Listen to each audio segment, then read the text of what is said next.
తెలంగాణలో Jubilee hills ఎన్నికలు చాలా చాలా టగ్ ఆఫ్ వార్ గా జరుగుతున్నాయి. రేవంత్ రెడ్డి గారు కేటీఆర్ గారు వచ్చి ఇద్దరికిద్దరు బ్యాటిల్ ఫీల్డ్ నుంచున్నారు. ఒకవేళ కేసీఆర్ గారు వస్తే ఇష్యూ వేరేగా ఉండదు అంటున్నారు. ఏం తేడా ఉండదు. This is the fact. ఈ రోజు పోలింగ్ కౌంటింగ్ స్టార్ట్ అయిపోయింది. మనం చూసుకుంటే ఆల్రెడీ గంట గడిచింది. మనం చూసుకుంటే జూబ్లీ హిల్స్ ఓటర్స్ అప్రాక్సిమేట్ గా 4 lakh ఓటర్స్ మనకు ఉండగా దాంట్లో 50% మాత్రమే ఎన్నికల్లో ఓటింగ్ చేశారు.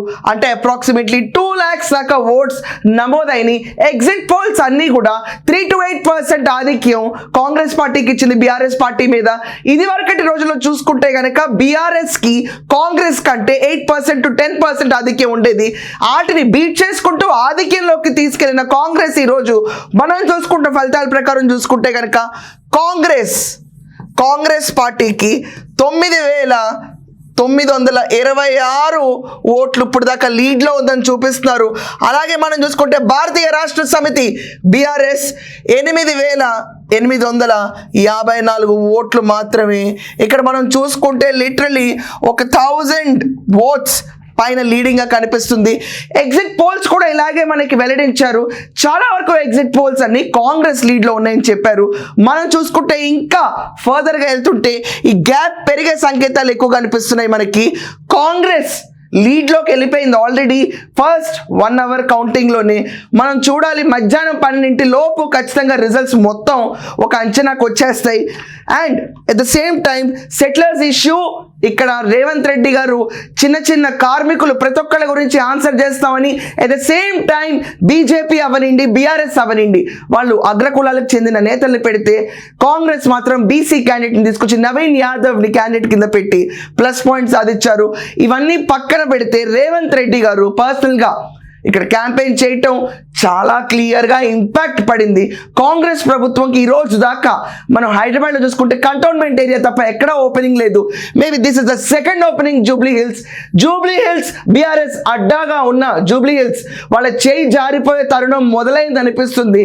కానీ కూడా ఇంకా ఒక గంటన్నరలో ఇంకొక ఇంపాక్ట్ లెవెల్ మనకు అర్థమవుతుంది. ఎంతవరకు వెళ్ళబోతుంది మార్జిన్ స్పేస్ నిజంగా 3 నుంచి 8% వెళ్తుందా, దాన్ని బీట్ చేసుకుంటూ వెళ్తుందా?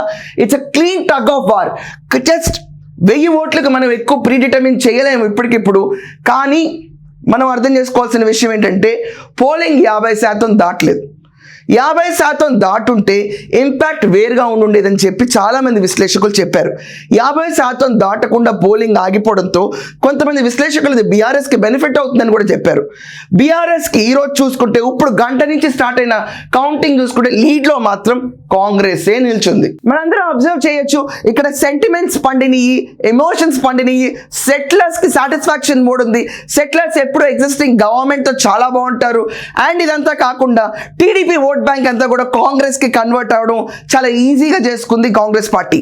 ఎన్టీఆర్ అన్న ఒక పేరుని తీసుకొచ్చి తెర మీదకు పెట్టి టీడీపీ ఓటర్స్ అందరినీ కూడా ఇక్కడ టీడీపీ కంటెస్ట్ చేయలేదు కాబట్టి వాళ్ళ ఓటర్స్ అందరినీ కూడా కాంగ్రెస్ వైపు మళ్ళారు అని క్రిస్టల్ క్లియర్ ఇండికేషన్ వస్తుంది. ఎందుకంటే వాళ్ళకున్న ఆధిక్యాన్ని బీఆర్ఎస్కున్న ఆధిక్యాన్ని తొలగిస్తూ ఎట్ ద సేమ్ టైం మళ్ళీ ఇంకొక 8% ఆధిక్యంలోకి వెళ్ళటం ఒక మామూలు విషయం కాదు. That means they have to hiccup. Exit polls ప్రకారం చూసుకుంటే కనుక 16% హైకప్ అవ్వాలి కాంగ్రెస్, మైనస్ని పూడ్చుకుని ప్లస్లోకి వెళ్ళటానికి. బట్ ఈరోజు వచ్చిన పోలింగ్ రిజల్ట్స్ లీడ్లో చూసుకుంటే కాంగ్రెస్ 1000 ఓట్లో ఉంది. కానీ ఇది క్లియర్ టగ్ ఆఫ్ వార్. ఎలాగంటే తెలంగాణలో సెటిలర్స్, మళ్ళీ చెప్తున్నాను, తెలంగాణ వాసులు ప్రతి ఒక్కళ్ళు బీఆర్ఎస్ని వెనకంజ వేస్తున్నారని చెప్పి సంకేతాలు క్లియర్గా అనిపిస్తున్నాయి.